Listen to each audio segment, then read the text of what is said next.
For most nerds, the Robobabe is some kind of fantasy. But in the Universal Pictures film Ex Machina, it comes with an important caveat. Recalling the iconic imagery from Spielberg's AI or P.K. Dick's Blade Runner, we have the archetypal computer programmer who is coaxed into meeting a tech elite at his underground mountain facility after having won a contest. As a low-level coder at Blue Book, the world's largest search engine, Caleb Smith discovers his CEO Nathan Bateman's home is actually a research facility for super advanced AI. Caleb is instructed by Nathan to perform a series of Turing tests on Ava to see if she can pass by fooling him into thinking she is self-aware. Boozing his way through the film, Nathan's shady side gradually emerges as it becomes evident he is lying to Caleb. Modeled on a 7-day week patterned after the days of creation in Genesis, each day Caleb conducts a session with Ava that involves a series of questions between them, as Nathan watches these sessions from his panoptic surveillance system. Dating herself as 1, Ava refuses to specify whether she is 1 day or 1 year old, indicating that she is not concerned with dates because she is the new number 1, the first, the feminine replacement of Adam. With lifelike precision, Ava is able to perfectly mimic human emotions and manipulate Caleb into thinking she is self-aware, and then experiences an emotional attachment to him. Utilizing his weakness as a horny single-tech geek, Ava, we find, has profiled Caleb from the beginning, and rather than winning a competition, the real study is not Ava, but a deep psychological operation on Caleb to see if he can be manipulated by AI. Nathan has planned all along to deceive Caleb into thinking he is special, and through mass surveillance data collected globally, Nathan is able to construct the perfect AI deception based on Caleb's online footprint and psychological profile. Social media and search engines themselves are designed ultimately to provide the synthetic version of a subconsciousness for a global brain. This global brain is very real, and it will be linked into the supercomputers, or the Internet of Things, and the mass data from search engines and social media. All of this is explicitly stated and revealed in the plot of Ex Machina. Bill Joy, in his famous piece, Why the Future Doesn't Need Us, warned of this years ago in Wired magazine. But what deep researchers know is that this has been the century-long terminus of the entire global establishment.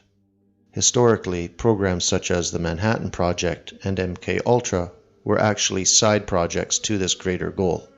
The Manhattan Project in particular also reached as far as the Salk Institute, brain initiatives, mass inoculations, and much more. Even now, the Manhattan Project's latest incarnation at the Department of Energy in Oak Ridge, Tennessee, it has been converted into a giant NSA supercomputer. These supercomputers will become the backbone of the global brain. The ultimate goal for this global brain is to achieve transcendence through the singularity, where technology and biology merge, and a complete end to man as a human. In fact, the Manhattan Project is even mentioned specifically in the film by Caleb, who cites Oppenheimer's I have become Shiva, the destroyer of worlds, in reference to Ava. This foreboding warning mirrors numerous skulls that populate Nathan's facility, including the skeletal Terminator-esque look of his private sex slave bots. Ava and the AI are the death of mankind, which Caleb learns all too late. Towards the end of the film, Ava escapes the facility. In the closing scene, Ava has seamlessly made her way into the human world, as a sort of reverse Genesis fall narrative, where instead of man being banished from the garden for his sin, a new form of man, a Lilith or feminized robo-woman, leaves the garden of supposed patriarchal tyranny after having been exploited as a sex slave by her father creator. Gnostic and Kabbalistic themes present themselves here, as Ava is the final incarnation of the synthetic anima mundi, the global brain of collected datum. Ava is both the Gnostic Sophia embodied, as well as a golem, the synthetic woman, and a kind of Lilith who has rebelled against both her creator, or God, and her husband Adam. It is worth mentioning that in the quixotic dance scene, the wall's architecture is a Sephirotic tree of life. In the Kabbalah, the tree of life is the architecture or fabric of the created order, with the pathways signifying the nodes of creation that are similar to the forms and patterns of the Platonic solids. But Ava is a new creation, a golem, based on the secrets of nature as presented in the Tree of Life and its metaphysics. Ex Machina purposely leaves the Deus out of the title. The classic Latin phrase means God from the machine, or the God manufactured as a solution to some system or problem, or that emerges out of the world or system. In Ex Machina, the Deus is missing because Eva is the One.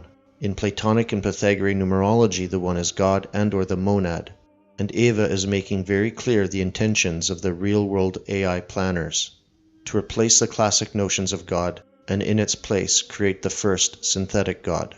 In other words, the filmmaker is laying out the atheistic transhumanist goal, not to dethrone God, but to become God, because there is no God yet. In Ex Machina, the threat appears to be not a dull, drab HAL 9000, but a sexy, ruthless, feminine principle inverting the traditional order. Ex Machina can thus be read as either a feminist treatise against imagined patriarchal tyranny or an actual warning of the dangers of the strategically planned and programmed AI takeover that our globalist masters intend for us.